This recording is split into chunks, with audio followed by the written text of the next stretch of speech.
Hola, nosotros somos Rubén Sánchez y Marcela Gómez y les vamos a presentar cómo debatir mociones de desarrollo. Ok, la verdad es que tanto a Rubén como a mí nos gusta muchísimo hacer mociones de desarrollo y debatir mociones de desarrollo, porque creemos que es un tema que tiene muchísimas dimensiones que se pueden explorar y que hacen debates muy humanos, muy enriquecedores y normalmente muy balanceados y muy profundos. Y la idea de este taller es generar un poco de conocimiento sobre el desarrollo, porque los dos nos especializamos en desarrollo en diferentes niveles. Yo estoy haciendo una maestría de estudios de desarrollo y me especializo en desarrollo y género. Y Rubén, Sí, yo justo empecé a trabajar desde hace poco con un profesor que se especializa en esto y justamente yo trabajo para ayudarlo en su materia de Political Economy of Development, que justo se centra en el desarrollo económico y político. Y pues creo que son dos perspectivas muy interesantes que podemos unir y podemos abordar para justamente compartir este tipo de cosas que tenemos y que hemos aprendido. Entonces,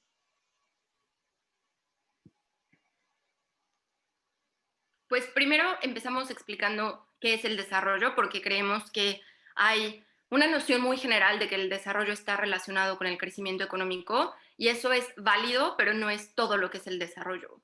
Escogimos una definición que personalmente es mi favorita, que tiene que ver con el desarrollo humano y que presenta Amartya Sen, en la cual establece que el desarrollo puede ser entendido como la libertad. La libertad para hacer o hacer cosas que una persona tiene razones para valorar.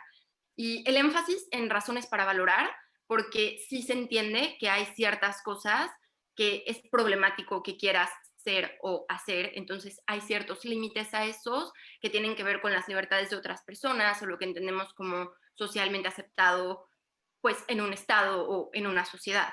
Pero es este tipo de libertad y el desarrollo lo que busca es eliminar obstáculos que te impiden llegar a ese tipo de libertad.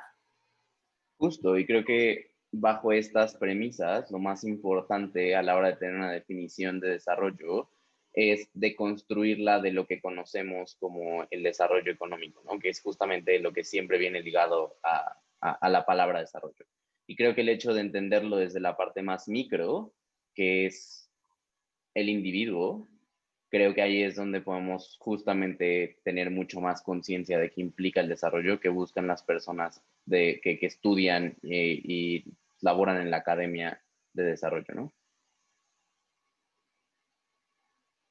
Entonces, como hay ciertos conceptos básicos que vamos a repasar ahorita, justo porque son importantes para entender como las diferencias, ¿no? Aquí está esta diferencia que es como fundamental en desarrollo y es como esta situación entre desarrollo económico, que usualmente está basado en el crecimiento económico de los países y por eso nos basamos en el PIB, que literalmente es pues esta recolección del gasto, del ingreso de las familias, ¿cómo se llama?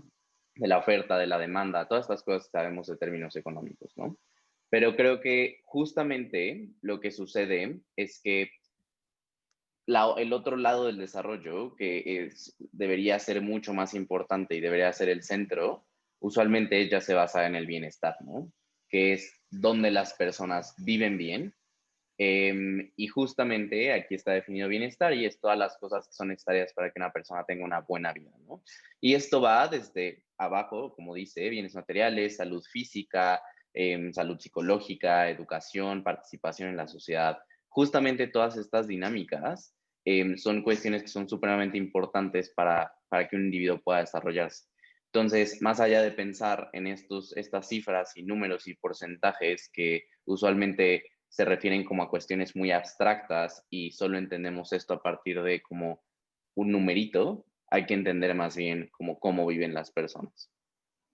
Y creo que aquí lo único en lo que es importante hacer énfasis es que los bienes materiales son muy importantes, pero no son importantes en sí mismos, sino son importantes porque son un medio para lograr cierto tipo de cosas. Por ejemplo, tener una casa no es positivo en sí mismo. Lo que es positivo es que una casa te da calor, te da seguridad, te permite descansar. Esas son las cosas que valoramos. Entonces, no es quitar la importancia a los bienes materiales o decir, debes vivir una vida sin bienes materiales o no debemos preocuparnos por los bienes que tienen las personas, sino entender que lo que nos importa es lo que podemos lograr con los bienes materiales. Justamente. Después tenemos otro tipo de conceptos que tienen que ver con, por ejemplo, la libertad, que lo que nos permite es vivir una buena vida y hacer las cosas que nos permiten que nuestra vida sea digna de ser vivida. Y esta división es extremadamente importante, porque no valoramos la vida en sí misma únicamente, sino valoramos la vida que puede ser digna de disfrutar, que nos permite gozar, que nos permite ser felices. Y creo que esta diferenciación en términos de palabras es muy pequeña, pero las implicaciones son extremadamente profundas. Después tenemos la cuestión de salud y es precisamente, no es vivir por vivir, no es tener una vida larga que sea simplemente larga, sino tener una vida que sea digna de vivir, tener una vida que nos permita tener salud. Y, por ejemplo, aquí entra el debate de la eutanasia, por ejemplo, que no es solo seguir vivo si tu vida es una que no disfrutas o en la que tienes mucho dolor o en la que sientes que ya no puedes funcionar para hacer las cosas que tienes razón para valorar. Después está satisfacción de vida, que es yo como persona, cómo valoro la vida que estoy viviendo, dependiendo de las cosas que tengo razones para valorar. Y esto es completa y definitivamente subjetivo. Mi satisfacción de vida va a ser muy diferente a la satisfacción de vida de Rubén, porque aunque estemos en un contexto muy parecido, somos personas diferentes y le damos peso a cosas diferentes. Y la felicidad, que hay una tendencia creciente a incluir la felicidad en el bienestar y creo que esto es algo extremadamente importante, como es importante que las personas seamos felices y tiene que ver con cómo valoramos nuestra vida en relación a nuestras emociones. Justo, y creo que con todas estas cuestiones, lo que hace el desarrollo, y también está escrito ahí al ladito, es cómo es importante considerar a las personas en la evaluación del bienestar, ¿no? No son entes que viven y por lo tanto, pues ya, ahí nos quedamos, sino justamente estas personas tienen tanto derecho a expresar cómo está avanzando su bienestar, pero también a expresar cuestiones que probablemente antes considerábamos que nos daban bienestar, pero ahora pues probablemente no nos den tanto bienestar como se cree, ¿no? Creo que el hecho de que existan esas diferenciaciones y empecemos a considerar lo que todas las personas dicen sobre cómo valoran el bienestar, nos alcanza a tener, nos permite alcanzar como una visión mucho más holística del bienestar que nada más en ciertos parámetros que pues son académicamente reconocidos y ya no. Ahora, creo que hay conceptos que son muy importantes que a veces ponemos en la misma caja, ¿no? Y están los estándares de vida contra el bienestar. El bienestar es mucho más individual y justamente pues es evaluado por la persona, cómo se siente, cómo vive su vida y si su vida, a pesar de que, por ejemplo, pueda estar arriba de, no sé, ¿cómo se llama? El promedio de vida que tienen las personas y, por ejemplo, tenga acceso a la salud o tenga acceso a la felicidad, pero hay cosas que probablemente no lo hagan sentir completamente bien con su vida. Es una perspectiva individual, mientras que los estándares de vida son mediciones que pues hacen usualmente pues personas en la academia o hacen personas en diferentes rubros, por ejemplo, no sé, el Banco Mundial, para poder saber cómo van estas cuestiones que usualmente se valoran dentro del desarrollo. Entonces, uno es más un número, el otro es más la percepción que tienen las personas de su propio bienestar y desarrollo, ¿no? La segunda es igualdad de oportunidades versus igualdad de resultados. Creo que usualmente cuando hablamos de desigualdad en la generalidad se centra en la desigualdad de oportunidades, porque justamente siempre se pide o vivimos en un mundo mayoritariamente meritocrático que piensa que esta es una de las desigualdades más importantes porque justamente bajo esa dinámica las personas no pueden acceder a un piso parejo para poder competir entre ellas, ¿no? Mientras que la igualdad de resultados ya tiene que ver con un segundo proceso, que es ya que tuvimos todos igualdad de oportunidades, obviamente va a haber personas que se queden un poco atrás porque así funciona el mundo, ¿no? Y hay personas que van a tomar ventaja. creo que también es importante resolver esa desigualdad de resultados, porque al final el hecho de que todos tengamos un resultado mucho más similar permita que las personas tengan un mayor bienestar y una mejor vida, ¿no? Y lo último, que es como esta definición que es supremamente importante y en la que hemos hecho énfasis, es la diferencia entre crecimiento y desarrollo.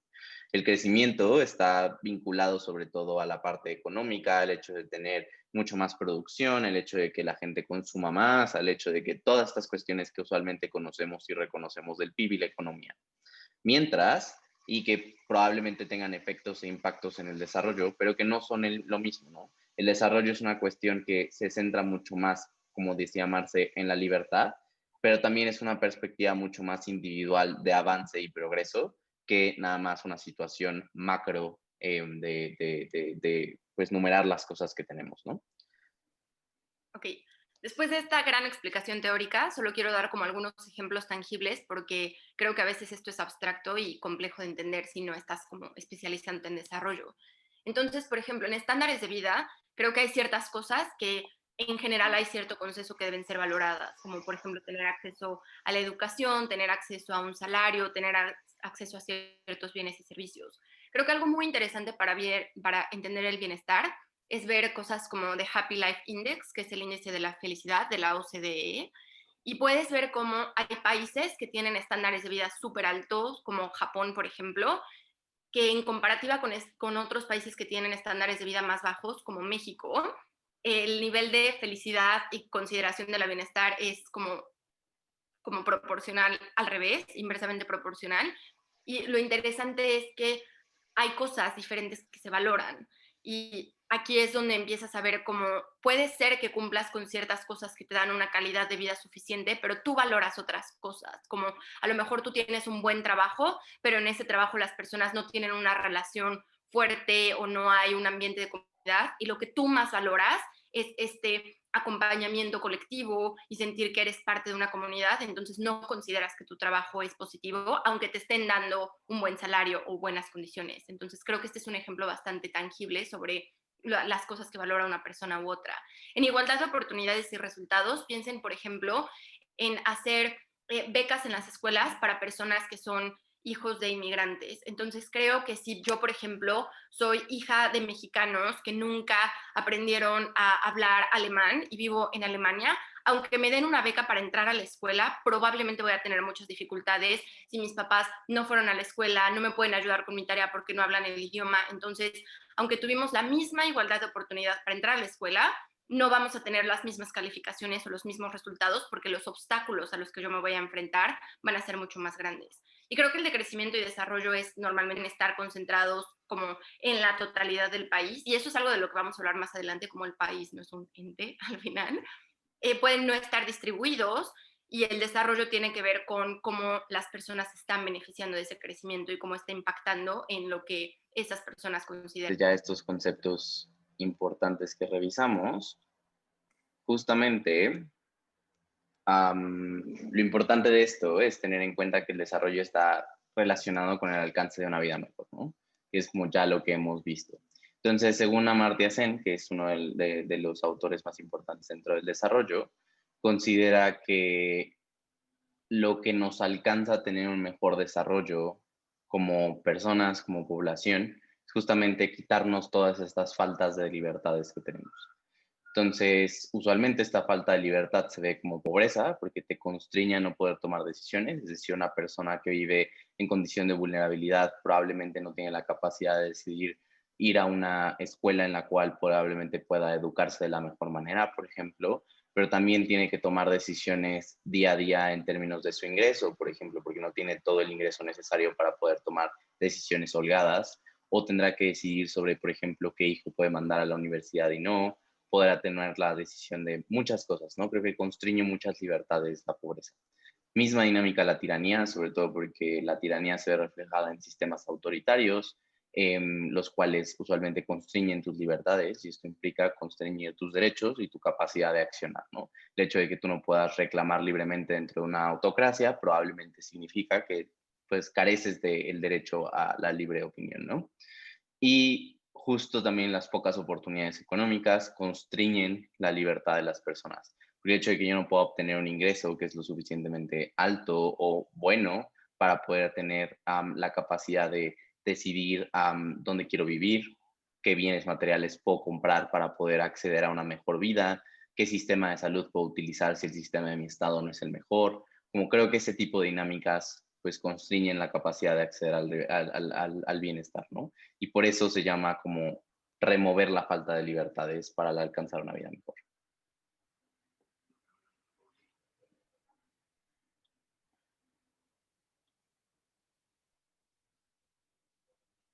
Ok, después tenemos un concepto bastante importante para Zen, que es el de los funcionamientos. Entonces, para Zen, el desarrollo tiene que ver con la capacidad de vivir las cosas, ser las cosas que quieres o estar las cosas que quieres y tienes razones para valorar.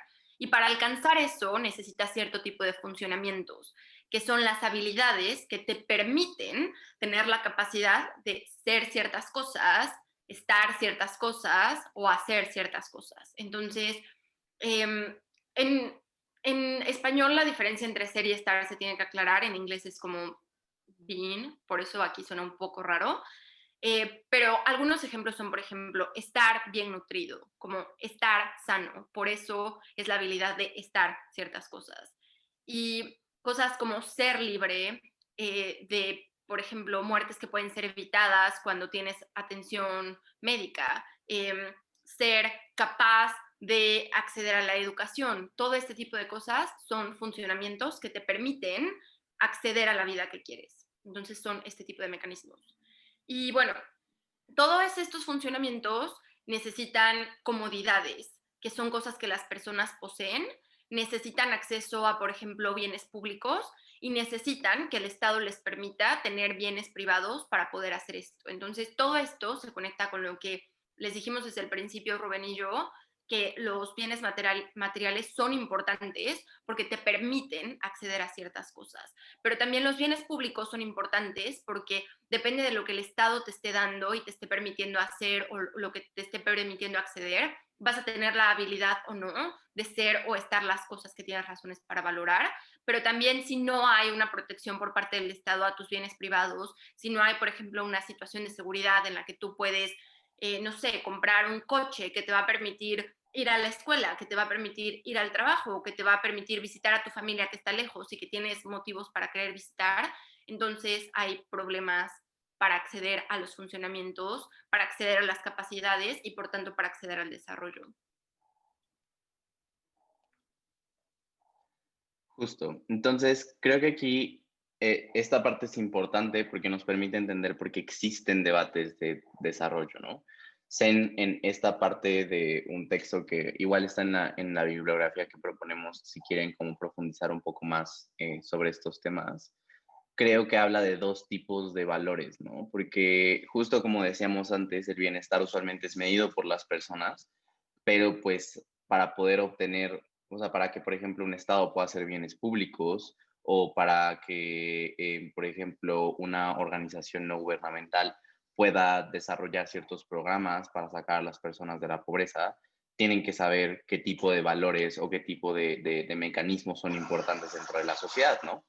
Entonces, como el hecho de que le demos valor a ciertas cosas es justo lo que hablas en, por lo cual existen tantos desafíos dentro del desarrollo.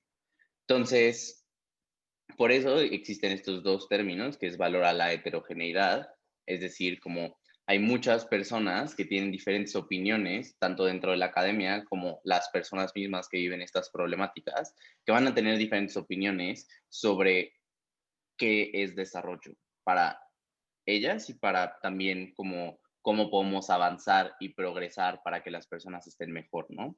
Creo que el valor a la heterogeneidad es la razón por la que existen debates sobre cambio climático versus, ¿cómo se llama? Versus crecimiento económico. La razón por la que, sí, que existen cuestiones de culturalidad versus globalización, ¿no? Justamente porque hay cosas que valoran de manera diferente las personas dentro de una sociedad. Y bajo esa dinámica es esta situación lo que genera continuos debates en el desarrollo, pero que también se acerca a justamente cómo hay tantas ideas tenemos que también ponerle atención a las personas que están sufriendo estas cuestiones para poder acercarnos y poder quitarles estas faltas de libertades, como lo llamas dentro de su texto. Pero también existe el valor a la endogeneidad, es decir, yo puedo valorar algo porque ya lo viví. Por ejemplo, una persona que no tuvo la capacidad de obtener una educación de calidad comparada conmigo, que tuve la oportunidad, probablemente esa persona no verá el valor a la educación, sino verá el valor al acceso a oportunidades económicas, porque es el siguiente paso para poder salir de esos constreñimientos sociales y poder acceder a la movilidad social, ¿no? Pero para mí la educación ha sido uno de los principales mecanismos de movilidad social porque ya la viví y sé el valor que tiene. Creo que el hecho de que existan estas interpretaciones, perspectivas entre diferentes personas, porque justamente vivieron o no vivieron diferentes oportunidades, hace que también existan diferentes debates dentro del desarrollo y sobre todo cuando ponemos en el centro a las personas que están carentes de bienestar dentro de su vida, ¿no? Entonces, esto como creo que es importante tenerlo en cuenta, por ejemplo, para hacer ya una pequeña alusión a debate, para uno, la existencia de este tipo de emociones como sobredesarrollo, pero no solo eso, sino para también entender, por ejemplo, cuando ponderamos argumentos. Creo que cuando decimos existen muchas visiones, pero en este momento esto es lo importante porque justamente las personas son las que están viviendo estas consecuencias. Creo que entiendo que el bienestar es de estas personas y aunque probablemente estén viviendo estos problemas, pues existen diferentes mecanismos para salir de ellos, ¿no? Entonces creo que justamente estas son como dos cosas que nos parecen importante decir en esta diapositiva. Voy a la siguiente. Sí.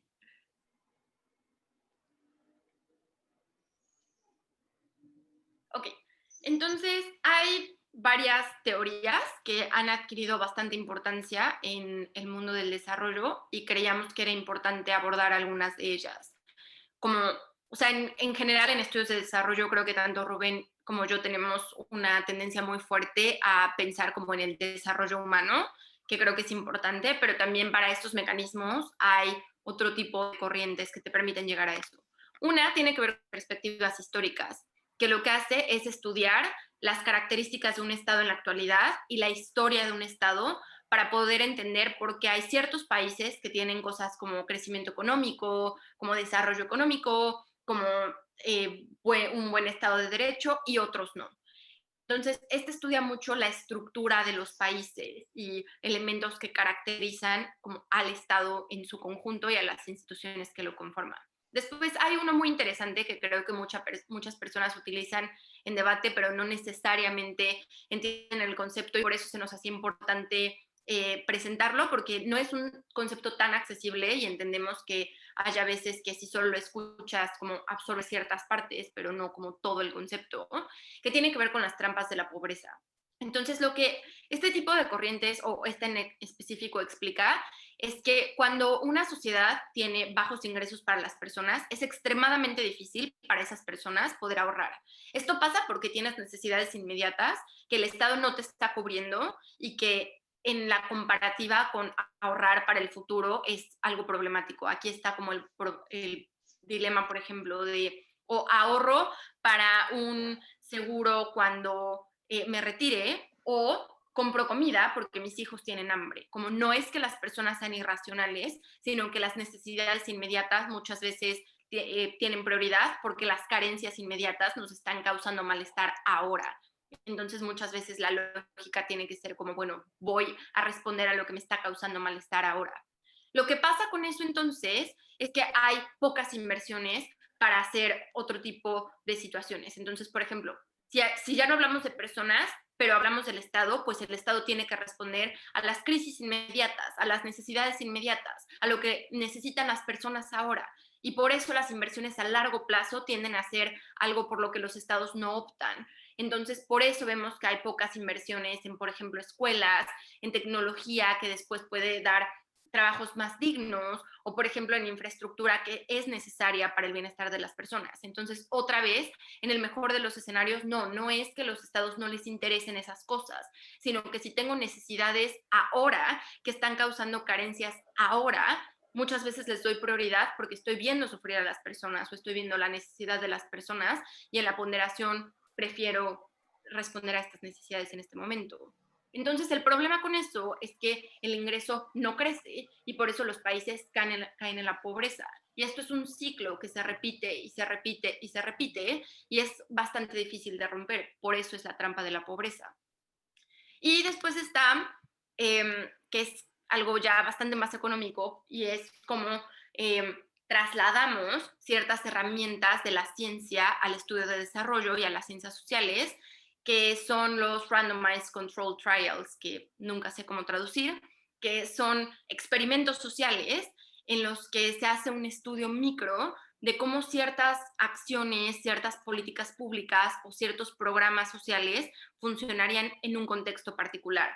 Entonces, si el Estado tiene, por ejemplo, una propuesta para disminuir la violencia de género en las escuelas, en vez de lanzar la propuesta a nivel nacional, lo que hace es probarlo en un ambiente específico. Entonces, a lo mejor va a decir, bueno, vamos a probar en una comunidad rural con este mecanismo si sirve o no, en otra comunidad no lo vamos a hacer y vamos a comparar los resultados. Esto es algo bastante controversial porque entra el debate de qué tan ético es experimentar con la vida de las personas. Pero por otro lado tienes el, bueno, pero a lo mejor es más ético experimentar con la vida de algunas personas a implementar una política que pueda afectar a una gran cantidad de personas. Y por eso este tipo de mecanismos son extremadamente debatidos, aunque se reconoce que son positivos, tanto que han ganado como un premio de economía por el desarrollo de este tipo de mecanismos. Bueno, estos queríamos como recordarlos en una diapositiva porque creo que justamente cuando hablamos de la valoración y que como socialmente y ahora ya internacionalmente consideramos que es desarrollo, pues creo que se centra justamente en esto, ¿no? En los objetivos de desarrollo sostenible. Ahora, esto no significa que todas las personas valoren lo mismo, como ya hablamos, pero sí que internacionalmente se llegó como a un consenso en donde estas son las cosas que más se valoran en la sociedad y por lo tanto, estas son las cosas que deberíamos como darle cierto énfasis. Cuestiones como pobreza, hambre, salud, educación, igualdad de género, agua limpia, energía pues asequible y no contaminante, es decir, como cambio climático, trabajo decente y crecimiento económico, porque usualmente pues, esto sí termina beneficiando a las personas, industria, innovación e infraestructura, reducción de las desigualdades, ciudades, producción, consumo responsable, acción por el clima, vida submarina, vida de ecosistemas terrestres, paz, justicia, instituciones sólidas y alianzas para lograr los objetivos. Creo que bajo toda esta dinámica, estas son como acciones o más bien cuestiones que usualmente relacionamos con el bienestar de las personas. Algunas podemos hacerlo a la conexión mucho más fácil, otras probablemente es mucho más difícil hacer la conexión, pero igual son cuestiones que se valoran a nivel internacional sobre cómo aproximarse al desarrollo. Es importante tenerlas claras porque a la hora de que debatimos este tipo de cosas, usualmente son cosas que como los derechos humanos terminan contraponiéndose, ¿no? El hecho de que, por ejemplo, yo limite tu libertad de expresión para no afectar el desarrollo personal de otro individuo, implica que te estoy limitando algo para darte otra cosa, ¿no? Este tipo de situaciones a veces tienden a hacer eso, porque yo puedo invertir muchísimo en salud y sacar a las personas de una condición de acceso a la salud que no estaba bien, pero ahora probablemente no invertir lo mismo en igualdad de género, ¿no? Entonces, ese tipo de cosas usualmente terminan siendo cuestiones constantes de choque y cómo priorizamos qué. Y este tipo de priorizaciones terminan siendo usualmente lo que entra a debate, ¿no? Y por eso es que valoramos diferentes cosas dentro del desarrollo. Sí. Creo que de esta solo agregaría dos cosas. Una es que, justo como dijo Rubén, estas funcionan como cierto tipo de parámetros generales y los estados tienen cierta libertad para decir, ok, el bienestar, por ejemplo, yo lo interpreto de esta forma y estas son mis metas específicas. Aunque bueno, dentro de los objetivos también hay metas. Pero la delimitación de cada una o el entendimiento de cada una mucho que ver con las sociedades específicas. La otra, creo que Rubén lo explica muy bien, como muchas veces tenemos que tomar decisiones porque tenemos los recursos limitados. La cosa es que a nivel de desarrollo, sí hay un entendimiento de que todas estas están relacionadas, Sí. de que otra y de una no debe sacrificarse por la otra. Y creo que esta es la gran diferencia con desarrollo en la vida real y debate, como en la vida real normalmente no estaríamos dispuestos a sacrificar una por la otra. Entonces, creo que esta es como una aclaración importante para recordar que no todo lo que pasa en debate lo debemos reproducir en la vida real. Importante. Sí, eso es muy cierto. Entonces, creo que esta parte o esta sección, la verdad es una muy importante porque justamente es como esta deconstrucción del PIB, ¿no? O sea, como el PIB a veces creemos que enmarca todo y es precioso y perfecto y nos dice todo lo que tenemos que saber sobre cómo está mejor o peor una sociedad. Es decir, si vemos que China está creciendo al 7% anual, probablemente decimos, wow, China probablemente va a ser un hegemón en 2 años.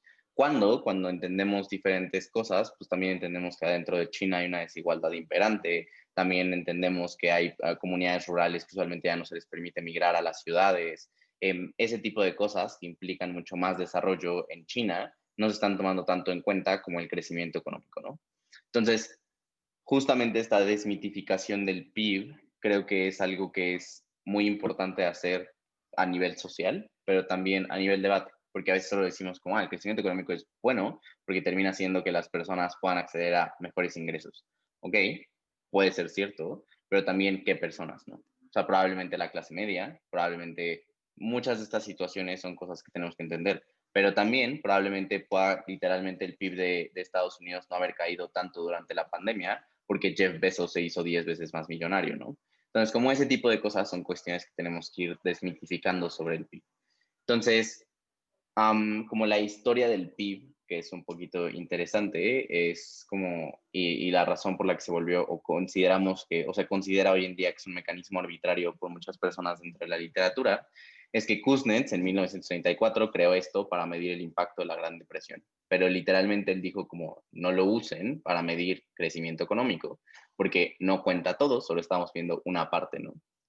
Creo que después de esto, pues se empezó a usar porque funcionó como una medida y empezó a tomar como la preeminencia que tiene hoy en día dentro de las economías mundiales, ¿no?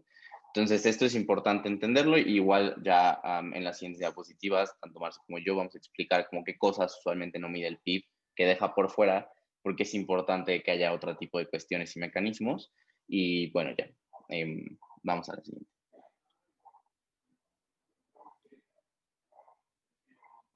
Ok, entonces justamente el PIB escoge cosas que medir y cosas que no medir.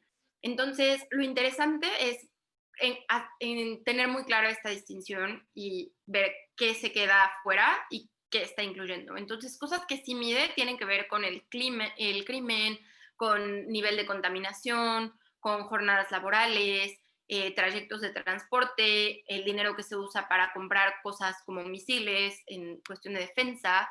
No mide cosas extremadamente importantes para el bienestar, como la sustentabilidad, la calidad de los trabajos que se está garantizando, el servicio médico y la calidad que tiene y cómo está beneficiando a las personas. Entonces, es importante entender qué abarca el PIB para poder entender los límites y qué se está quedando fuera. La cosa es, necesitamos mecanismos alternos al PIB que nos permitan medir cosas que son igual de importantes para el desarrollo como el crecimiento económico. Creo que esta cita es bastante interesante, como, o sea, la economía no es real, sino que es la forma o una de las múltiples formas que nos permite entender al mundo. Y como la economía no es real, el PIB tampoco lo es. Entonces, es un buen mecanismo para medir ciertas cosas y el crecimiento es importante y hay que medir el crecimiento, pero tenemos que como movernos a el siguiente paso, que es combinar el PIB con otro tipo de mecanismos o generar mecanismos que incluyan lo que hace el PIB, pero otras cosas alternas, como no clavarnos con el, wow, este es un gran mecanismo, ahora vamos a estar aquí para siempre. Como hay cosas más importantes y ahora hay un entendimiento de que esas cosas también las valoramos.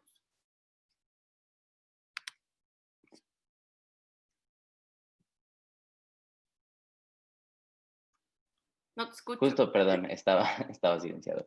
Justo como hay esta cuestión arbitraria, ¿no? Que incluso hay cuestiones y luchas que seguimos teniendo hoy en día porque, por ejemplo, sean trabajo remunerado y no lo son, pero hay cuestiones incluso como la economía informal que no mide el PIB, solo lo mide a través como de las compras y consumo que se hace de la economía informal en la economía formal, pero realmente hay muchas cuestiones que no puede medir porque pues sigue teniendo unas limitantes fuertes.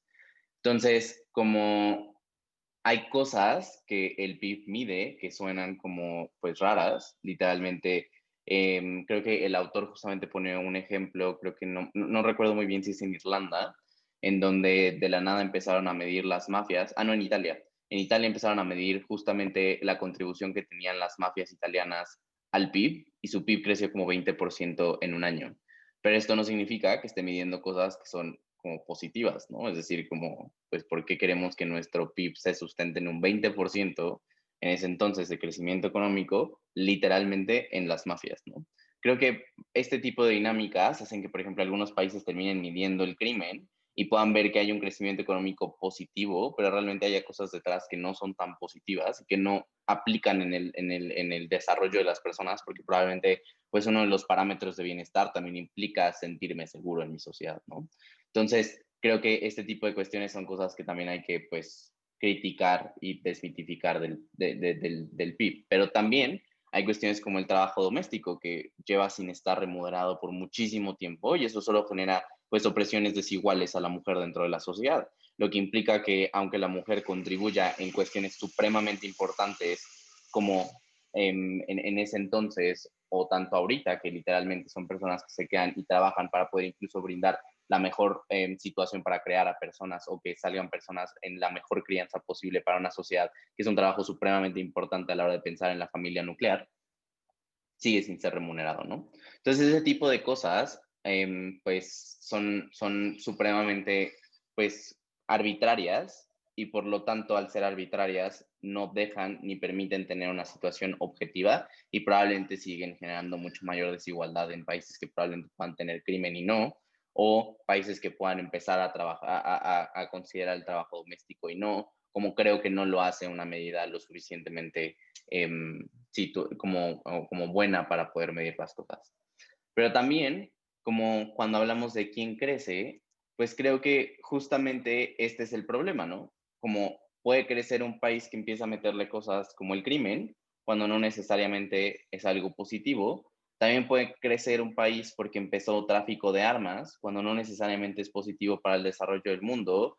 Entonces, creo que lo que se refiere al autor con esta situación de los promedios son poco representativos, que incluso si tú estás creciendo a un promedio significativo, como China, por ejemplo, un 7% anual, y como les comentaba antes, pues también tienes una desigualdad rampante en tu país.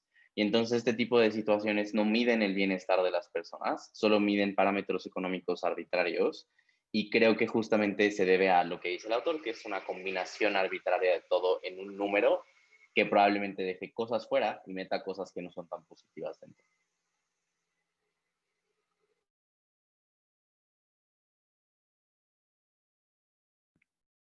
Ok, pues esta explica cosas que creemos y que, bueno, el autor cree que debería estar considerada en el bienestar y por qué no debemos enfocarnos como únicamente en el PIB. Cuando hablamos también de economía, que hay cosas que importan para la economía y que debe entenderse en relación a la sociedad en su conjunto y no solo a cierto grupo que toma decisiones o que se beneficia del status quo, etcétera, etcétera.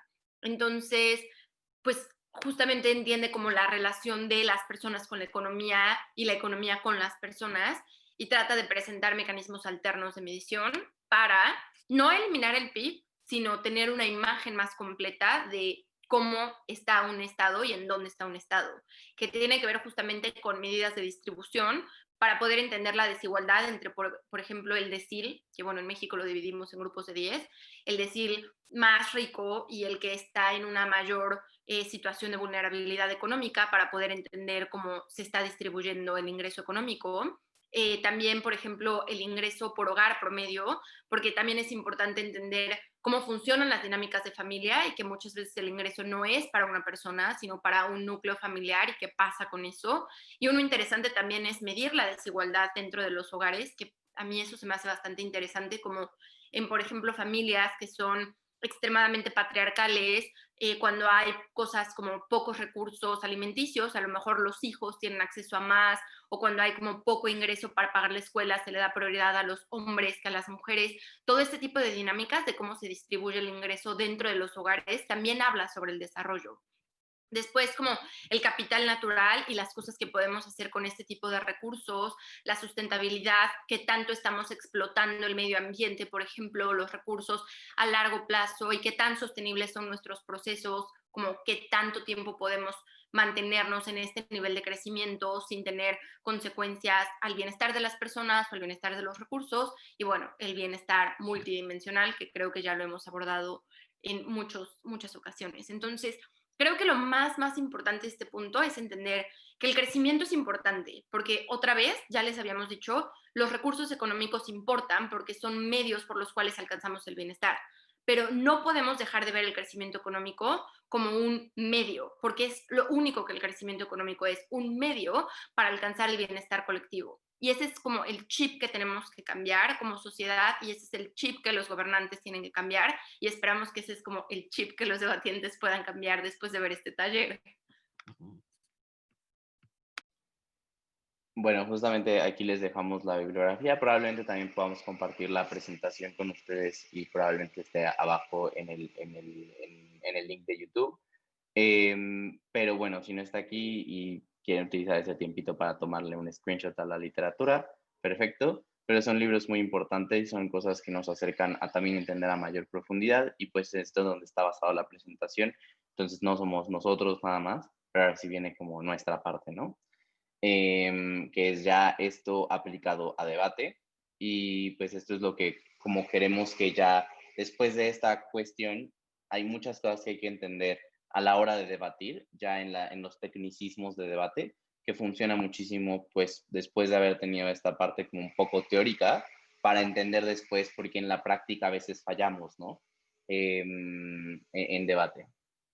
Solo antes Ahora de sí. entrar a lo de desarrollo, solo quería como aclarar que Rubén estudió esta clase y da esta clase en inglés y pues yo estudio desarrollo en Reino Unido, por lo que la mayoría de mis fuentes son en inglés, pero si alguien quiere acceder a fuentes en español porque se le haga más cómodo, más fácil, no quiere o no puede leer en inglés, por favor contáctenos y podemos armar una lista alternativa. Solo esto era Sí. como lo que nosotros usamos realmente en este momento para crear esto, pero definitivamente podemos hacer eso. Sí, justo. Y es muy probable como por los autores que son, que estas lecturas puedan encontrarlas también en español, pero si no llegan a encontrarlas, igual ayudamos a buscarles, pero también podemos ayudarles a buscar cuestiones alternativas. Em, Ahora sí, vamos justamente a la dinámica de esta sección es más o menos dividir en ciertas partes ¿cómo se llama? El aprendizaje que podemos obtener de la literatura, pero también del desarrollo para traerlo a debate.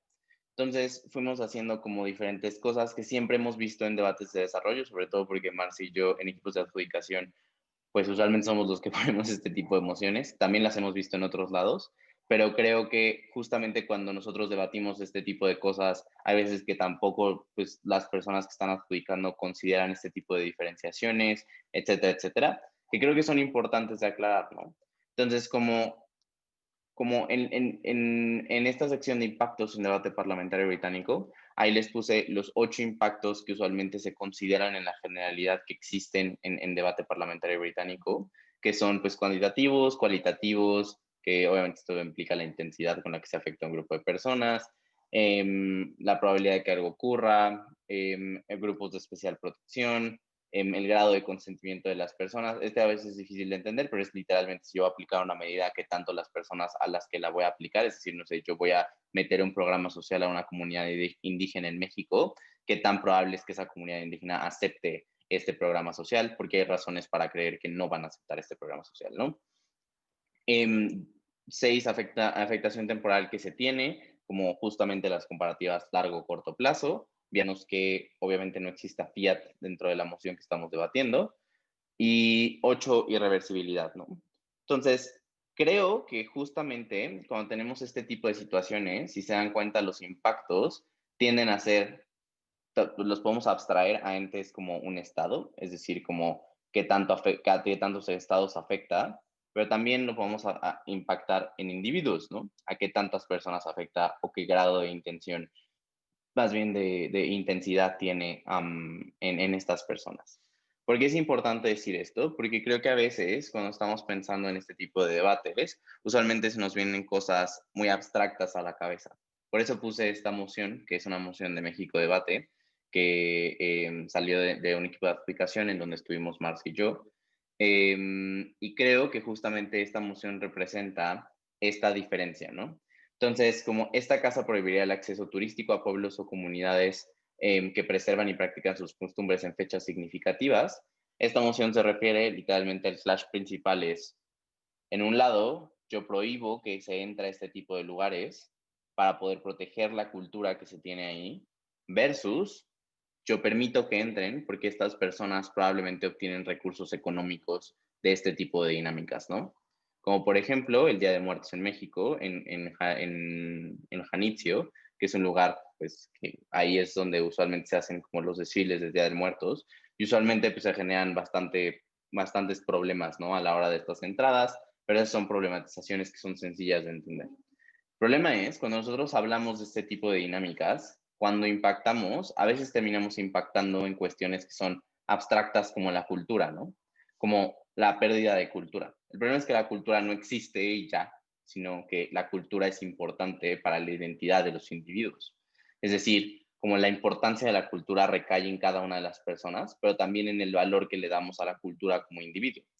Entonces, creo que aquí, por ejemplo, el hecho de impactar en cultura no implica decir vamos a perder cultura, porque eso no le dice nada a un juez, sino cómo es que la identidad de las personas, sobre todo en lugares que prevalecen tradiciones y costumbres, la cultura es supremamente significativa, porque son cuestiones que vienen desde ancestros, pero no solo eso, sino que son parte de su identidad y la forma en la cómo se comunican y viven su vida día a día.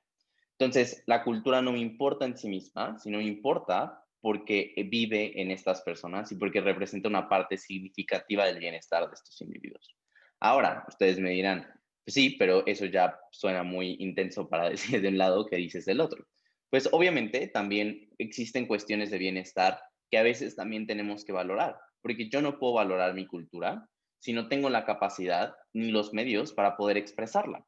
Esto implica tener como cierta soltura económica o cierto acceso a oportunidades económicas que usualmente no tengo en este tipo de lugares y por lo cual me ha sido supremamente importante el acceso de turistas para esto, ¿no? Entonces creo que ahí es donde está la comparativa. Ya después hablaremos de ponderaciones, sobre todo para terminar de resolver ese tipo de clashes, pero creo que justamente ahí está, ¿no? El bienestar de las personas usualmente tiende a ser como sobre intensidad, también como sobre impacto a grupos de especial protección, también sobre grado de consentimiento, porque hay veces que simplemente no podemos consentir que este tipo de cosas nos pasen.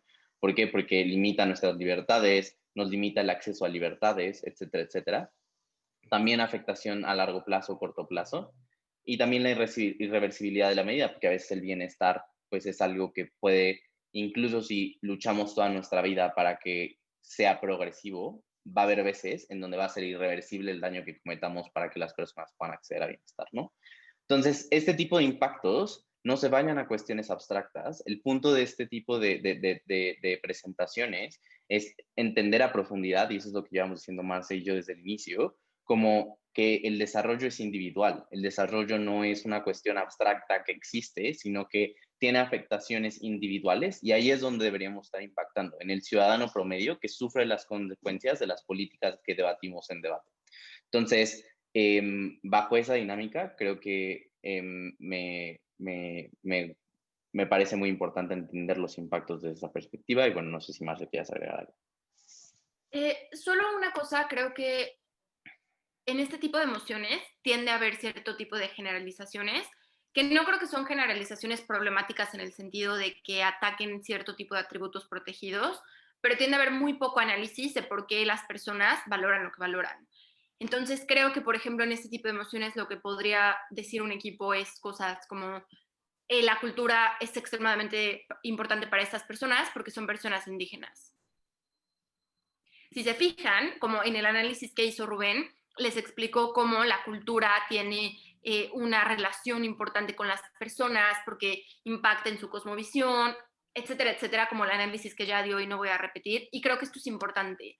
Creo que muchas veces cuando hablamos de comunidades indígenas, cuando hablamos de comunidades rurales, tendemos a asumir en el debate que les importa la cultura, que les importa el medio ambiente y no hay una explicación de por qué esto pasa y es necesario hacer este tipo de explicaciones. Es como fundamental hacer esto. Y la otra, que también asumimos el grado de marginación o el grado de vulnerabilidad y creo que es importante, como si estamos diciendo, por ejemplo, del lado económico, como los beneficios económicos de que las personas puedan viajar a este tipo de comunidades y darles dinero, importa porque las personas son económicamente vulnerables, pues también estamos como hablando de una generalización. Entonces hay que explicar que estas personas tienden, no sé, a ser olvidadas por el Estado, que tienden, por ejemplo, a no poder acceder a cierto tipo de bienes y servicios, etcétera, etcétera, como necesitamos poder explicar esas razones para poder genuinamente impactar nuestros argumentos. Muy, muy de acuerdo.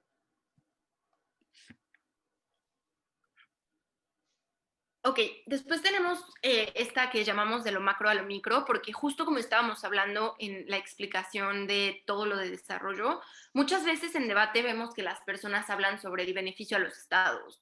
Y, o sea, esto es algo bastante ambiguo, como creo que es un buen primer paso decir como, bueno, a lo mejor México o un país del sur global se puede beneficiar de esta medida y es un buen primer paso, pero después tenemos que ver quiénes son las personas que se benefician de esto, o como ya les estábamos diciendo en el taller. Esto no es un ente abstracto, son personas específicamente que están teniendo cierto tipo de afectaciones y cierto tipo de daños. Y por eso regresamos a esta explicación de lo que es el bienestar, que es que las personas puedan ser y hacer cosas que tienen razones para valorar. Entonces, los impactos de este tipo de emociones sí deben como abordarse en lo general al Estado, pero después deben terminar en cómo afectan a las personas específicamente. Entonces, por ejemplo, esta que es también una moción de México Debate, ¿cierto? Del mismo equipo en el que estuvimos Rubén y yo, habla sobre apoyar un enfoque gubernamental en indicadores de bienestar social a expensas de reducir significativamente la importancia de indicadores económicos. Entonces, por ejemplo, a nivel abstracto del Estado, podemos decir cosas como el Estado tiene un mejor entendimiento sobre la realidad de las personas o el Estado puede abordar mejor las características de las personas. Ajá. Y después, como esto al final es un impacto tan general que cuando el panel empieza a analizar esto es como, ok, no puedo ver el como impacto tangible de este tipo de análisis porque no sé qué es un Estado y no sé cómo se beneficia un Estado y no sé cómo importa un Estado. Creo que cuando estamos diciendo, mira, me importan los indicadores de bienestar social porque entonces puedo entender lo que las personas están viviendo y así si una persona puede o tiene razones para valorar la educación, puedo ponerle más peso a la educación y así las personas pueden acceder al conocimiento que quieren, que les permite uno, tener una mejor construcción cultural y adquirir aprendizaje que vale en sí mismo. Dos, les permite desarrollarse en el sentido laboral porque cuando tienen educación pueden tener acceso a un mejor trabajo. Tres, puede lograr cierto tipo de igualdad porque ahora las personas que están en situación de vulnerabilidad también pueden acceder a la educación y entonces eliminamos cierto tipo de barreras que dan más peso a las personas que sí pueden pagar por esta educación. Como el impacto es extremadamente tangible, como te estoy hablando de una persona real que se beneficia específicamente en una forma que importa por X o Y motivo. Entonces creo que muchas veces el problema de las mociones de desarrollo es que no las bajamos suficiente a cómo se ve esto en la vida de una persona real y creo que cuando empiezas a pensarlo así es súper impactante, como no es lo mismo decir como, mira, va a haber menores niveles de desigualdad a, mira, las personas que ahora no pueden pagar por cosas como alimentos, que no pueden pagar por cosas como la educación, van a tener acceso a comida y acceso a educación, como ahí están los impactos tangibles. Y creo que esto es como bastante importante hacer. Eh, Esto es todo lo que puedo decir sobre esta. No sé, Rubén, si tú quieres decir más. No, creo que, o sea, igual como nada más para, como probablemente ahorita hicimos mucha crítica al PIB y podrán decir esta moción suena muy desbalanceada. Creo que no, justamente el hecho de que tengamos estas conexiones de bienestar y sobre todo esta cuestión de valor, por ejemplo, son cosas que pueden ser críticas a los medidores de bienestar social. Porque si un Estado decide justamente que a qué darle valor, pues probablemente no signifique el valor que representa o lo más importante para las personas. Lo que implica que si haya personas que ya estaban bajo mecanismos supremamente arbitrarios, ahora están bajo mecanismos arbitrarios de un Estado, que hace que probablemente personas que estaban ya arbitrariamente marginadas, ahora se crea que tienen ya una potencialidad de ser visibles dentro del sistema cuando están aún más invisibilizadas, ¿no? Y esto se ve en cuestiones como si, por ejemplo, el Estado decide medir cuestiones de bienestar social como salud, educación y pobreza, las personas que probablemente no tengan estas circunstancias, pero que no vivan una vida feliz, que no tengan acceso a oportunidades, que no tengan acceso o que tengan acceso a la salud, pero su acceso a la salud esté basado en un hospital privado que probablemente no tenga las mejores condiciones, como probablemente sean mucho más invisibilizadas, ¿no? Entonces, como ese tipo de cuestiones son también importantes a la hora de entender que, pues, probablemente hay cosas que hay que mejorar del PIB, pero no debemos dejar de lado los mecanismos económicos, ¿no? Y abogar por ellos también es una situación que pues también explicamos cuál es la razón de la importancia, sobre todo porque impactan en el ingreso de las personas y el crecimiento económico usualmente tiene la capacidad de decirnos como más o menos cómo van las cosas, pero no hay que decir, este es la cosa con la que me quedo, por siempre feliz de estar con eso. Pues no, probablemente hablar de la complementariedad de este tipo de mecanismos con otros que también son económicos, hubiera sido un buen caso para oposición, por ejemplo. Pero sí hablando de cómo impactan los individuos, como ya llevamos repitiendo, ¿no? El siguiente. Bueno, esta es una cuestión súper importante porque a veces también existen principios en desarrollo, ¿no? Creo que pues sí existen estos impactos en desarrollo, como ya revisamos los 8 impactos, pero el noveno, que usualmente se pone en una categoría aparte por ser una construcción totalmente diferente argumentativa a como usualmente se genera, pues creo que es lo que le da la diferenciación que hacemos en este taller, ¿no? Pero creo que justamente, y cuando impactamos en principios de desarrollo, usualmente podemos pensar, y creo que puede haber emociones en donde haya más, estos no son como todos los que existen, sino estamos poniendo una propuesta de los principios que consideramos que son los más importantes dentro del desarrollo, ¿no? En la generalidad, justicia, usualmente cuando hablamos de cuestiones como la desigualdad, pues la desigualdad es inherentemente injusta por muchos motivos. Si quieren, también pueden meterse un poco a la teoría de justicia de Rawls, por ejemplo, que habla de desigualdad. Responsabilidad, por ejemplo, el hecho de que el Estado pues funja como un ente que tiene la responsabilidad de cuidar a sus ciudadanos, pero también, por ejemplo, el hecho de que si yo soy una ONG que está que es la única que trabaja en cierto lugar o sector de la población en la cual continuamente me estoy viendo como el único actor que puede ayudar, probablemente tengo una responsabilidad solamente por ser un ente, una persona privilegiada que vive ahí. Igual personas que viven en condiciones de privilegio usualmente tienen responsabilidades de resarcir estos daños que han hecho o de su posición de arbitrariedad, ¿no? Que usualmente tienen dentro del sistema. La reparación, pues obviamente esto hablamos también de sociedades en postconflicto, por ejemplo, pero no solo eso, sino si yo soy una empresa que va y destruye el Amazonas, probablemente tengo que reparar este tipo de daños y creo que este tipo de situaciones abordan el desarrollo, pero también cómo impacta en la vida de las personas, porque la reparación es para las personas. Y si, por ejemplo, personas que viven en el Amazonas o cerca del Amazonas probablemente se vean afectados por la incapacidad de este sistema ecológico de poder resarcir el oxígeno que existe ahí, la incapacidad de este sistema de poder proveer un agua que sea potable. Entonces, este tipo de cuestiones terminan siendo supremamente importantes para los individuos, ¿no? Y la reparación es necesaria por los daños a los individuos. En proporcionalidad, también como, pues estos son métricas usualmente de justicia, pero el hecho de que, por ejemplo, exista un castigo proporcional para las personas que afectan o marginan aún más a personas, las personas que discriminan dentro de la sociedad, que tengan efectos proporcionales dentro de las penas y justicia, personas que, por ejemplo, acosan o generan cualquier tipo de daño a una situación de vulnerabilidad que viven las mujeres en estados muy patriarcales, pues obviamente este tipo de cosas también tiene que ver con desarrollo, ¿no? Y el último, que es la libertad, que obviamente lo pusimos al último porque creo que puede ser el más importante, pero que creemos que usualmente también se queda muy afuera, cuando pensamos en este tipo de cosas, porque no entendemos que usualmente cuando existen este tipo de situaciones, limitamos las libertades de las personas. Las personas se vuelven menos libres cuando no pueden acceder a este tipo de beneficios de desarrollo.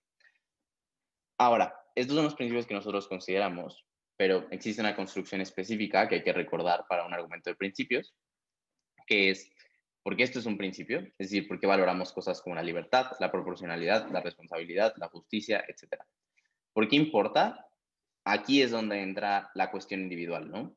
Es decir, como hemos abordado constantemente, cuando decimos que a un individuo se le está afectando su justicia, nos importa justamente porque este individuo se está viendo perjudicado de una u otra forma, ¿no? Podría ser, por ejemplo, en el caso de esta moción, en donde dice, esta casa daría flexibilidad jurídica como licencias para explotar recursos naturales o construir infraestructura, beneficios para la importación y exportación de productos a las empresas que acepten contribuir positivamente al desarrollo de las comunidades en donde se encuentran. Entonces, creo que aquí podría hablar, por ejemplo, de un principio de justicia, en donde digo, continuamente las empresas les ha valido muchísimo el desarrollo de ese tipo de lugares. ¿Por qué? Porque lo que se interesa son los beneficios económicos. Creo que es solo justo en el momento en que literalmente las personas reciben beneficios tangibles que les permiten acceder a un mejor bienestar del que continuamente han sido privados dentro de este tipo de sociedades. Creo que, por ejemplo, esto es un principio porque valoramos la justicia socialmente por el hecho de que al final me da la capacidad de obtener lo que merezco por todo lo que, por ejemplo, me han privado en la sociedad. Aquí, por ejemplo, podría ser una analogía. Una persona que va a una corte a buscar reparación o en una situación de posconflicto, por ejemplo, a buscar una reparación, creo que es solo justo que puedan acceder a estas reparaciones por las continuas marginalizaciones que han habido. Una persona en condición indígena, la cuestión por la que valoramos, perdón, de poblaciones indígenas, por la cual es que valoramos, por ejemplo, que estas personas puedan tener acceso a personas que traduzcan a su idioma original, originario, las leyes, es para que puedan tener acceso a ese tipo de mecanismos de los cuales han continuamente sido privados, ¿no? Y el impacto del principio es ver cómo la justicia se quebranta, ¿no? El hecho de que exista este quebrantamiento, ¿por qué? Porque pues estas personas, si no reciben estos beneficios, el acceso es continuamente asimétrico de estos individuos por este tipo de situaciones. Entonces, creo que aquí es más o menos donde vemos cómo se construye un argumento y cómo es que estos sí, principios de los que estamos hablando solamente son los que salen. Pueden ser muy creativos y sacar otro tipo de principios. Obviamente estos no son como cuestiones que digamos, como si vuelven, si ustedes sacan un principio sobre, no sé, eh, paz en este tipo de comunidades, pues probablemente sea un principio que sea valorado si ustedes logran explicar a profundidad, porque es importante, ¿no?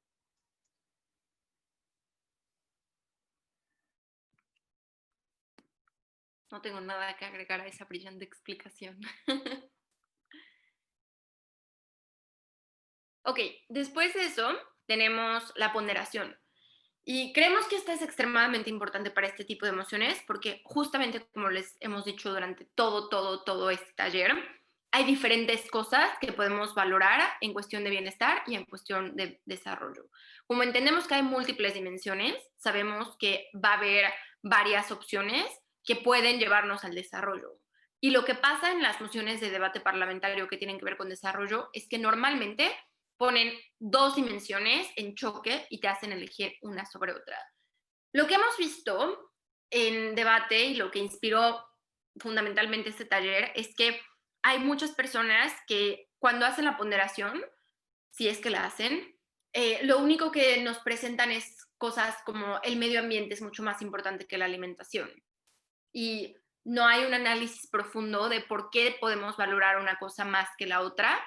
Y creo que tiene mucho que ver con la falta de impactos que ya habíamos explicado. Entonces creemos que este es como cierto tipo de consejos que van de la mano, porque una vez que impactas, ahora sí puedes hacer la ponderación de este tipo de cosas.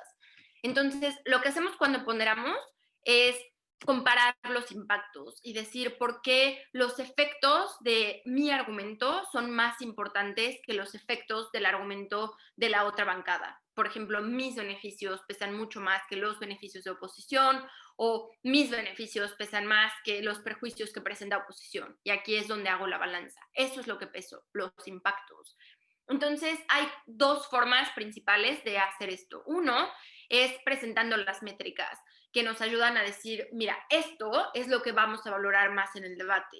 ¿Por qué lo vamos a valorar más? Es algo importante decir. Y la otra es regresar a los impactos de los que ya les habíamos hablado y hacer este tipo de ponderación. Esta moción la pusimos también Rubén y yo en la Copa Disidente y justamente aborda un tema importante del desarrollo. El InfoSlide explica que el modelo dominante de cultura en la actualidad se enfoca en producir alimentos utilizando cierto tipo de tecnología como pesticidas o modificación genética de cultivo o maquinaria para la agricultura que tienen que ver con procesos industriales. Y el caso contrario o el que entra en choque con este es uno que se llama agrosistemas diversificados, que lo que hace es entender que la agricultura puede tener un rol social y ambiental y lo que hace a veces es decir, bueno, creo que entiendo que no producir alimentos agrícolas de forma industrial va a reducir significativamente la producción, pero le vamos a dar más peso al rol social y al impacto ambiental que tiene la agricultura. Y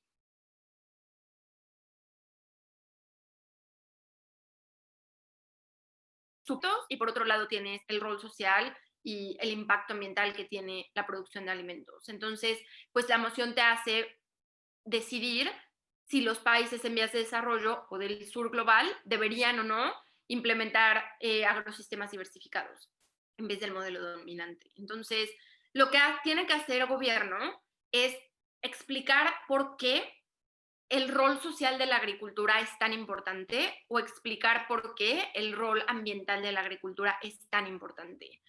Entonces, por ejemplo, aquí lo que hace con respecto al rol social gobierno es explicar cosas como que hay personas o hay comunidades que tienen una relación cultural importante con la agricultura. Que hay, por ejemplo, cierto tipo de comunidades en lugares como China que dan cierto tipo de valor a producciones de productos como por ejemplo el arroz, que el arroz tiene un peso cultural significativo y que es algo que las personas valoran, no únicamente como fuente nutricional, sino también como por la relación que tiene con su cultura y el impacto que tiene. Otra cosa que tiene que hacer el gobierno es explicar cómo, por ejemplo, la producción agrícola de alimentos tiene muchas veces la función de sustentar a la comunidad en cuestión de, por ejemplo, creación de empleos y que esta relación directa que tienen las personas con la producción agrícola sí es una fuente de ingresos importante, pero también tiene mucho que ver con el tipo de procesos que están utilizando las personas y que en ciertas comunidades de lugares como Ghana, por ejemplo, el hecho de que haya maquinarias de por medio hace que el proceso no sea tan valorado porque corta la relación directa de las personas con este tipo de productos. Ahora, esta explicación por sí sola no es impactada y no puede ser ponderada y no puede ser valorada. Pero cuando yo digo, mira, si yo estoy cortando este tipo de procesos y lo que estoy haciendo es tener procesos industriales, lo que yo estoy haciendo es afectando significativamente la cultura de las personas. Y ahora las personas lo que ven en la alimentación es únicamente un proceso de ingesta de nutrientes que corta esta relación que tienen con los suelos y que corta esta relación que tienen con los productos y las personas sienten un efecto en su bienestar porque valoran este tipo de cosas, aunque nosotros en Occidente o en otro tipo de países no lo hagamos, para estas personas es importante y no les basta con recibir comida porque por algo no solo tenemos suero en los brazos que nos dé nutrientes. Ahora, ¿qué pasa, por ejemplo, cuando estamos teniendo este tipo de procesos de producción industrial y las personas ya no están interactuando con la tierra o ya no están teniendo trabajos, por ejemplo, dignos, o esto ya no está funcionando como un sistema en el cual las personas se están empoderando, que entonces las personas se ven excluidas de este tipo de procesos de producción. Que lo que estamos haciendo es quitarle a las personas el poder de toma de decisiones en las que ellas deciden qué tipo de productos están valorando, qué tipo de procesos están valorando, y entonces, aunque puedan tener un beneficio económico, están siendo sistemáticamente dañadas porque no está haciendo de la forma en la que ellas querrían. Ya está impactado mi argumento y ya puedes ver como un efecto tangible en las personas y no como en un ente abstracto que es el país en vías de desarrollo. Ahora, Cuando hago la ponderación, entonces lo que hago es decir, mira, yo ya te hablé sobre todo este tipo de impactos culturales a las personas por el rol social que tienen los procesos de producción agrícola. Cuando yo no estoy haciendo este tipo de mecanismos, estas cosas tan fundamentales son las que estoy destruyendo y a las que estoy atacando. Me importan más estas cosas que una producción industrial sistemática en la cual las personas tienen acceso a productos baratos, porque las personas no solo quieren tener nutrientes, quieren poder comer cosas que tienen razones para valorar. Y aquí estoy como haciendo una ponderación, como ya no te estoy diciendo como, mira, el rol cultural importa más que la alimentación, como ahora sí estoy dando como un peso de valores. Y luego el otro que se me hace importante también explicar es el de las implicaciones ambientales, porque creo que muchas veces las personas solo asumen que ya hay un entendimiento social de la importancia del medio ambiente. Y creo que aquí hay dos cosas, como una, recordar que no todas las personas le dan un valor significativo al medio ambiente y por eso el mundo está en las condiciones en las que está, pero dos, que en debate parlamentario no podemos asumir este tipo de cosas, como tenemos que explicar por qué el medio ambiente es importante, aunque sí es lamentable que las personas no lo tengan como en sus mentes y esto no sea algo que consideramos que un votante promedio informado va a asumir. ¿Qué pasa en este tipo de cosas? Creo que lo que puedes decir en este tipo de emociones es, mira, cuando tú estás haciendo producción industrial sistemática, sí es cierto que estás produciendo más alimentos, pero lo que pasa es que estás dañando sistemáticamente los recursos naturales y el medio ambiente que afecta a las personas. Creo que normalmente aquí se queda como la argumentación en los debates. ¿Qué pasa con los impactos? Creo que cuando yo soy una comunidad en países en vías de desarrollo que tiene este tipo de daños, lo que sucede es que, por ejemplo, el agua que utilizo para poder hidratarme está sistemáticamente siendo contaminada, por lo cual mis niveles de bienestar y de salud se ven sistemáticamente afectados, porque o no puedo beber esta agua o me va a causar cierto tipo de enfermedades que causan cosas como estar deshidratada o tener cosas como cierto tipo de problemas gastrointestinales que lo que llevan es a la malnutrición. Creo que cuando estoy explotando sistemáticamente los suelos, lo que pasa es que las personas que dependen de estos suelos ya no tienen mecanismos para producir y ahora no solo no pueden alimentarse, sino que pierden una fuente importante de trabajo. Creo que cuando hay cambio climático en estas zonas por la destrucción constitutiva y tan dañina del medio ambiente, lo que pasa es que las personas no pueden respirar aire limpio por lo que tienen problemas respiratorios, que las personas se ven afectadas por cosas como sequías, lo cual daña la forma en la que están produciendo este tipo de productos que ya hablamos que son tan importantes para estas personas. Como ya no estoy hablando del cambio climático y la destrucción ambiental como algo abstracto, sino que es extremadamente tangible el impacto que tienen las personas. Ahora, cuando yo pondero, la ponderación es clara, como panel. ¿A qué le vamos a dar más peso? ¿A que haya una producción sistemática de alimentos o a que las personas tengan impactos negativos en la salud? ¿A que las personas pierdan sus fuentes laborales? ¿A que las personas no puedan vivir en una cuestión de seguridad porque hay daños que tienen que ver con el cambio climático y la destrucción ambiental? Como la ponderación ahora es mucho más clara, porque no estoy hablando de destrucción ambiental como algo por ahí volando. Entonces creo que este es el tipo de cosas en las que tenemos que pensar, como por qué importan las cosas de las que estamos hablando y por qué pesan más que las cosas de las que está hablando el lado contrario para poder hacer una ponderación y ahora sí ganar. Mira, esta dimensión del desarrollo es en estos momentos más importante que esta otra dimensión del desarrollo. Sí, totalmente de acuerdo, la verdad, excelente, hermoso. Ahora, vamos a la última parte, ya que es sobre mecanismos del desarrollo, ¿no? Em, Creo que algo que a veces termina sucediendo es que a veces no somos lo suficientemente estratégicos para pensar que hay debates y no tenemos dos resultados y hay debates en donde tenemos el mismo resultado por diferentes vías, ¿no? Lo único que estás debatiendo es cuál es la mejor vía para alcanzar tal resultado. Entonces, a veces lo que termina sucediendo es que hay debates que son mayoritariamente de mecanización. ¿Por qué? Porque vas a obtener un resultado similar en ambos lados de la casa. Solo tienes que decir por qué esos mecanismos son mucho más importantes por los impactos que tienen los individuos, pero también cómo es que estos mecanismos usualmente me llevan a a un mejor resultado A, pongamos. Entonces, lo que hicimos aquí fue igual recordar las preguntas para mecanismos, que pues es casi todo lo que he dedicado mi vida como debatiente a socializar estas preguntas.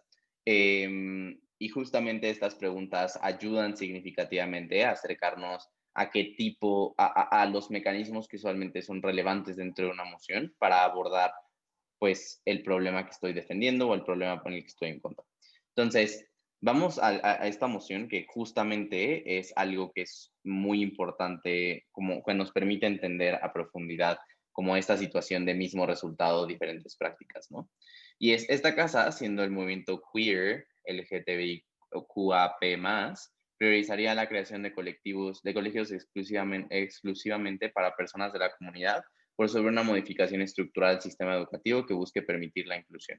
Por ejemplo, modificación del currículum nacional, capacitación a docentes, adaptación del espacio físico, etc. Aquí, en ambos escenarios, estamos buscando ¿qué? Seguridad para la comunidad LGBTIQ+, ¿no? Justamente el hecho de que yo haga colegios exclusivos prioriza la seguridad de una forma diferente a una situación de inclusión que busca proveer seguridad de una manera completamente diferente. Si yo identifico que ambas cuestiones van hacia el mismo lugar, lo único que tengo que probar es mecanizar por qué es que esto es mejor para lograr la seguridad de una manera más efectiva, de una manera más rápida, de una manera más comprensiva para los individuos, de una manera que afecte, que beneficie o afecte su bienestar de una manera mayor o menor, etcétera, etcétera, ¿no?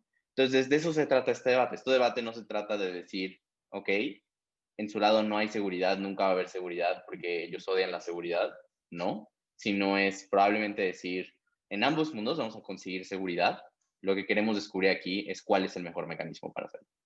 Entonces, cuando nosotros hablamos de esto, justamente las preguntas para encontrar mecanismos para la argumentación son cosas que valoramos mucho más como jueces, pero no solo eso, sino que valoramos mucho más en una discusión, ¿no? ¿Por qué? Porque, por ejemplo, cuando yo estoy hablando de un lado, que es priorizar colegios exclusivamente para personas de la comunidad, preguntas como cuáles son los incentivos de los actores aquí no es tan, bueno, podría ser, por ejemplo, en términos de bullying, por ejemplo, en cierto tipo de espacios, como hablar de la psicología de los actores en espacios de reformas estructurales en colegios, pero ¿cómo se dan las relaciones entre grupos o actores? Creo que esto es una pregunta muy importante para esto, porque es como, ok, en una comunidad específica, ¿cómo va a haber grupos y actores que lo que terminen haciendo va a ser más bien como en donde están en un colegio exclusivo, probablemente son personas que se van a relacionar mucho más fuerte, que van a generar un sentido de comunidad mucho más fuerte. ¿Por qué? Porque en el momento en que están ahí, y están ahí por una razón específica, porque son personas que usualmente continuamente han sido desprotegidas dentro de la sociedad, probablemente la generación de una seguridad no solo sea una seguridad a través de un espacio físico, sino a través de un espacio humano, ¿no? Y esto incrementa la capacidad de las personas de obtener bienestar en su capacidad, por ejemplo, de encontrar una seguridad que va más allá de espacios físicos. Creo que ese tipo de cosas te dicen cómo, por ejemplo, beneficia mucho más el bienestar del individuo en uno u otro lado. Pero justamente también podría hablar de lo otro en este sistema, ¿no? Como el hecho de estar excluido, como en una situación, solo como reexcluye a las personas de este tipo de espacios. Preferimos un mundo en donde la colectividad de estos grupos se haga en espacios en donde no sean, o como en espacios que sean externos a la educación, porque justamente la educación es un proceso en donde yo convivo para aprender. Mientras menos personas de la comunidad haya en este tipo de espacios, es menos probable que, por ejemplo, las personas que viven a través de estos prejuicios,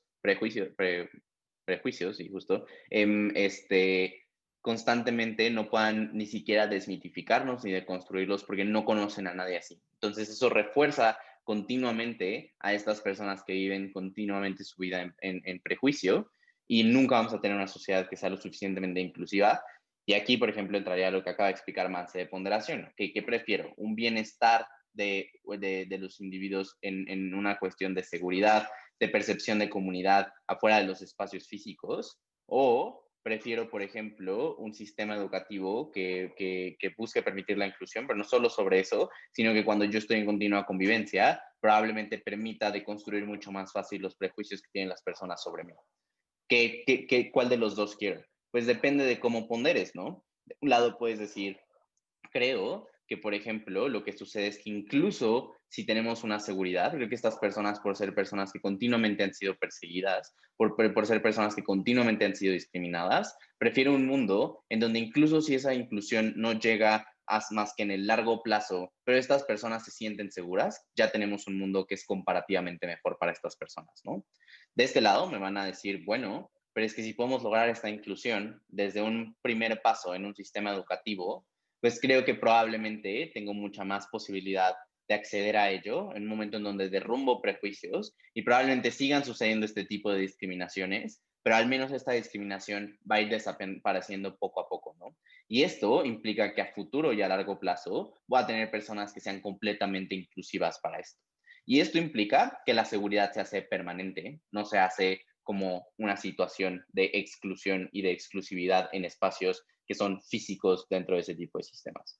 Entonces ahí está la ponderación, ¿no? Y se puede ponderar de los dos lados completamente y decir como qué impacto gana. Obviamente faltan estas explicaciones. Pero se ven los mecanismos en lo que expliqué para poder lograr en ambos mundos, ¿no? Creo que si ambos estamos de acuerdo, o justamente como estaba argumentando, ambos estaban de acuerdo que existía seguridad de ambos lados, la seguridad se obtenía de maneras diferentes. Una era, por ejemplo, a largo plazo y otra era a corto plazo. Y entonces, por ejemplo, estas comparativas también son importantes. Pero ahora también podemos hablar de cómo funciona la mente de los actores, podemos hablar de cómo las niñas de la comunidad LGBTIQ+, probablemente han continuamente sufrido ciertas situaciones de trauma en sus casas o en sus espacios, que usualmente serían, por ejemplo, personas que tengan la capacidad de estar dentro de este tipo de espacios, sean personas que probablemente no tengan este tipo de traumas ni este tipo de situaciones de vulnerabilidad mucho más grande, porque usualmente las personas que puedan entrar a estos colegios sean personas que vivan en comunidades mucho más, como que acepten mucho más a esta comunidad. Creo que hay muchas cosas que hablan sobre cómo funciona la mente de los actores y por qué, por ejemplo, la seguridad en la mente y la seguridad psicológica de las personas es lo más importante, pero también como existen factores endógenos o exógenos que determinan la capacidad de, por ejemplo, una persona de poder ir a estos colegios, que era lo que explicaba, ¿no? Personas en privilegio probablemente tendrán la capacidad de ir más a estos colegios que personas que no se encuentran en privilegio y siguen en situaciones heteropatriarcales supremamente violentas, ¿no? Y también como ya quien controla la narrativa, creo que, por ejemplo, podríamos hacer esa crítica hacia la creación de un sistema educativo, porque por más que presionemos continuamente, quien va a mantener la narrativa de qué se hace en las escuelas va a seguir siendo el Estado, ¿no? Y el Estado no tiene el suficiente conocimiento sobre cuestiones de género como para poder decir o poder meter esto, o al final, por ejemplo, incluso si se mete de manera perfecta, el maestro Jorge, que no sabe nada sobre el tema, va a ser el que va a explicar estas cosas, ¿no? Entonces, este tipo de situaciones son cuestiones que nos ayudan a generar argumentos al punto de llegar a impactos que sean lo suficientemente fuertes. No sé si Marce quiere agregar algo más, pero según yo, esta es la última diapositiva, ¿sí? Em, pero eso sería todo de mi parte. Sí, pues muchas gracias si llegaron hasta aquí por ver este taller. La verdad es que es uno que nos emociona mucho a Rubén y a mí porque amamos el desarrollo, es lo que queremos hacer de la vida y nos gusta que este tipo de emociones genuinamente hagan que las personas se cuestionen cosas que tienen que ver con el mundo, con las relaciones sociales que tenemos, con las dinámicas sociales que vemos. Y a veces nos da tristeza cuando la gente siente que las emociones no eran como profundas o justas, justamente porque no hacemos este tipo de cosas. Creo que, o sea, sí, definitivamente puede haber críticas a las emociones, pero muchas veces es porque no conocemos tanto el tema o no sabemos cómo impactar o no sabemos cómo mecanizar y justo queríamos darles las herramientas para que puedan explotar este tipo de emociones, divertirse cuando las debaten, pero sobre todo aprender y llevarse cosas de las mismas. Personalmente estoy súper dispuesta a platicar con quien quiera sobre desarrollo, si tienen preguntas sobre la parte teórica, si tienen preguntas sobre la parte de, de, aplicación en debate parlamentario, siéntanse como en total comodidad de contactarnos. Sé que Rubén también. Y gracias por ver esto. Sí, muchísimas gracias y la verdad, como dice Marce, nos ilusiona muchísimo esto. Entonces, pues espero lo puedan ver, sepan, bueno, que lo hayan visto, porque pues ya pasó el taller, ¿no? Y pues nos vemos y cualquier cosa, como justamente dice Marce, yo también estoy dispuesto a seguir hablando de esto y cualquier duda que tengan, cualquier taller que quieran que profundicemos en esto, en cualquier sociedad, 100% sí. Y bueno, nos vemos entonces. Adiós.